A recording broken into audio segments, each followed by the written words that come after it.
اور یہ علم جو ہے علم نافع ہے، یہ صرف کتابوں سے نہیں ملتا۔ اگر کتابوں سے ملتا ہوتا، صرف کتابوں سے ملتا ہوتا، تو اللہ رب العزت کتابیں نازل کر کے اور لوگوں کے اندر ان کتابوں کو پڑھنے والے لوگ جو پڑھے لکھے ہوتے ہیں وہ ان کے ساتھ لوگوں کو تعلیم دینے والے اور لوگوں کے اندر اس کی نشر و اشاعت کرنے والے، ایسے لوگ اللہ رب العزت پیدا کر دیتا۔ تو رسولوں نے جو مشقتیں اٹھائیں اور انہوں نے جو اللہ کے لیے قربانیاں دیں اور اللہ کے راستے میں جو انہوں نے تکالیف برداشت کی، اللہ رب العزت یہ سلسلہ نہ جاری کر دیں۔ اس سے معلوم ہوتا ہے کہ صرف کتابوں سے علم نہیں ملتا، علم کے لیے معلم کی ضرورت ہوتی ہے، مربی کی ضرورت ہوتی ہے۔ تو اللہ رب العزت تو رسول اکرم صلی اللہ علیہ وسلم کے معلم بھی ہیں، معلم کا معلم تکن تعلم، اور اللہ رب العزت نے رسول اکرم صلی اللہ علیہ وسلم کی تعلیم بھی فرمائی، ادب بھی ان کو سکھایا ہے، ان کی تربیت بھی کی ہے، ان کی حفاظت فرمائی ہے، ان کی نگہبانی کی ہے، ان کی پوری نگہداشت کی ہے کہ ان کو ایسے ماحول کے اندر ہر قسم کی آلائش سے بچا کے رکھنا ہے اور بچا کے رکھا۔ یہ اللہ کی تربیت تھی، یہ ربانی تربیت تھی۔ اللہ رب العزت نے آپ صلی اللہ علیہ وسلم کے خلق کو خلق عظیم بنایا، اپنی خاص عنایت اور اپنی خاص حفاظت کے ساتھ، اور اسی کو عصمت کہا جاتا ہے کہ اللہ رب العزت نے آپ کو بچایا۔ لیکن پھر آگے انسانوں کے لیے اس بات کی ضرورت ہوتی ہے کہ کوئی ایسا معلم اور کوئی ایسا مربی انسان کے ساتھ ہو جس سے انسان تربیت لے اور جس سے انسان تعلیم سیکھے، اس لیے کہ انسان انسان سے بنتا ہے، کتاب سے تو صرف حروف ملتے ہیں، یہ جو جذبات ہیں نا یہ انسان سے حاصل ہوتے ہیں۔ اس لیے ضرورت ہوتی ہے علماء کے ساتھ جڑنے کی، ربانی علماء کے ساتھ جڑنے کی، جیسا کہ اللہ رب العزت نے فرمایا ہے کونوا ربانیین بما کنتم تعلمون الکتاب وبما کنتم تدرسون۔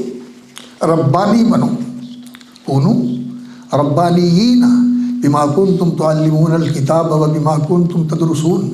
ربانی کا معنی کیا ہوتا ہے؟ دو معنی علماء اس کے کرتے ہیں۔ ایک معنی اس کا یہ ہے کہ رب اللہ، اللہ ربی، اللہ ربی لا اشرک بہ شیئا، قل ربی اللہ، کہو اللہ میرا رب ہے، ان الذین قالوا ربنا اللہ۔ ربانی بنو یعنی اللہ والے بن جاؤ۔ ربانیون کا معنی ہوتا ہے رب کی طرف نسبت، اور الف نون اس کے ساتھ بڑھایا گیا ہے مبالغے کے لیے۔ ربانیون بہت اللہ والے بن جاؤ، مبالغے کے لیے۔ جیسے کئی لوگ ہوتے ہیں جن کے بال بہت گھنے ہوتے ہیں اور ان کے جسم پہ بھی بڑے بال ہوتے ہیں، جیسے بہت گھنے بال جسم کے اوپر بھی ہوتے ہیں، جیسے ترکی ہیں، ایرانی ہیں، کئی لوگ قومیں ایسی ہیں کہ ان کے بال بہت زیادہ ہوتے ہیں، ہمارے بھی کئی لوگ ایسے ہوتے ہیں۔ تو اس کو کہتے ہیں شعرانیون، بالوں سے بھرا ہوا، بالوں سے بھرا ہوا۔ اور کئی لوگ ہیں ان کی داڑھی بڑی گھنی ہوتی ہے اور بڑی لمبی ہوتی ہے، اس کو کہتے ہیں لحیانیون، بڑی داڑھی والا۔ تو مبالغے کے لیے ربانیون، بڑے اللہ والے بن جاؤ۔ ایک تو یہ معنی اس کا کہ کونوا ربانیین، اللہ کے ساتھ تمہارا تعلق جو ہے یہ بڑا مضبوط اور بہت اونچا اور بڑا، اللہ اکبر، ایسا ہونا چاہیے کہ جو گہرا ہو، جو گہرا ہو۔ اور دوسرا معنی اس کا یہ ہے کہ رب کی طرف اس کی نسبت ہے، اور رب مصدر ہے جس کا معنی تربیت کرنا ہوتا ہے کسی کو۔ تربیت کیا ہوتی ہے؟ تربیت یہ ہوتی ہے کہ کسی کی جو اچھی صلاحیتیں ہیں ان کو قائم رکھا جائے اور انہیں بڑھایا جائے، اور انہیں زیادہ سے زیادہ فعال اور زیادہ سے زیادہ ایکٹیو کیا جائے، ایکٹیویٹ کیا جائے، بڑھایا جائے ان صلاحیتوں کو جو اچھی ہے۔ اور یہ تزکیہ اور تربیت یہ دونوں لفظ ساتھ ساتھ استعمال ہوتے ہیں۔ ویسے قرآن مجید کا جو لفظ ہے وہ تزکیہ ہے، اور عربی زبان کے اندر اسی کے معنی میں یہ تربیہ کا لفظ بھی استعمال ہوتا ہے، اور ہمارے اس مرکز کی بھی اسی کے ساتھ نسبت ہے، مرکز التربیت الاسلامی۔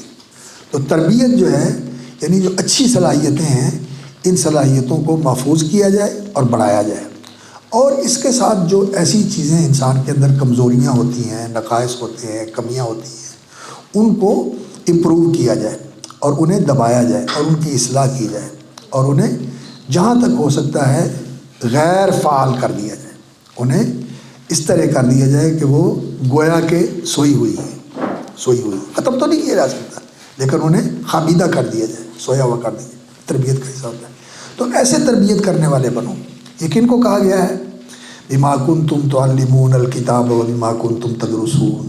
اللہ کے ساتھ تعلق ہو، زندہ تعلق، اس تعلق کا اثر ہوتا ہے کہ یہ چراغ سے چراغ جلتا ہے، یہ چراغ سے چراغ جلتا ہے، اور جذبات سے جذبات ابھرتے ہیں، جذبات سے جذبات نکلتے ہیں، اور پتھروں سے اور کاغذوں سے جذبات نہیں بنتے۔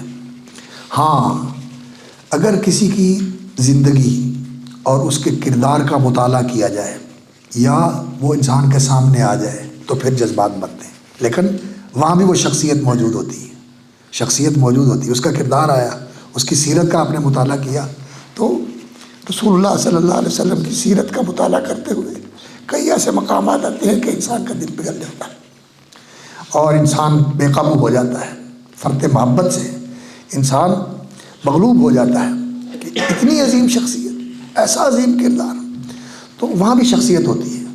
تو مقصد میرا یہ ہے کہ کتابوں سے نہیں صرف، بلکہ شخصیات کے ساتھ جڑنا چاہیے، اور سب سے بڑی شخصیت جس کے ساتھ جڑنے کی ضرورت ہے وہ محمد رسول اللہ صلی اللہ علیہ وسلم، جو کامل ترین شخصیت ہے اور ہادی برحق ہے اور جو معصوم ہے۔ اس لیے رسول اکرم صلی اللہ علیہ وسلم کی سیرت اور سنت کا مطالعہ، جیسے محترم شیخ صاحب فرما رہے تھے کہ اپنی اصلاح کے لیے، اپنے فائدے کے لیے، اپنے نفع کے لیے، اپنی اصلاح و تربیت کے لیے یہ انسان کو کرنا چاہیے۔ یہ علم نافع ہوتا ہے، جس سے پہلے انسان کو خود علم حاصل ہو۔ تو یہ کتابوں سے بھی ملتا ہے اور اشخاص اور علماء کے ساتھ بھی ضروری ہوتا ہے۔ تو ربانی علماء کے ساتھ ربط و تعلق رکھنا اور ان سے رہنمائی لینا یہ انسان کے لیے ضروری ہے۔ اس میں زندہ مل جائے بہت اچھی بات ہے۔ اللہ تعالیٰ سلامت رکھے، جو حضرات موجود ہیں ان کی زندگیوں میں برکت فرمائے، اور ہر ایک نے جانا ہے، اللہ ان کے جانشین پیدا کرے، اللہ ان کے جانشین پیدا کرے، اور ان کے ایسے خلف الصدق اللہ رب العزت پیدا فرمائے جو ان کی کمی کو اور ان کے خلا کو پر کرنے والے ہوں۔ بہرحال جانا ہے تو ربانی علماء کے ساتھ جڑنا چاہیے، ربانی علماء کے ساتھ جڑنا چاہیے، تو صرف کتابوں تک محدود نہیں رہنا چاہیے۔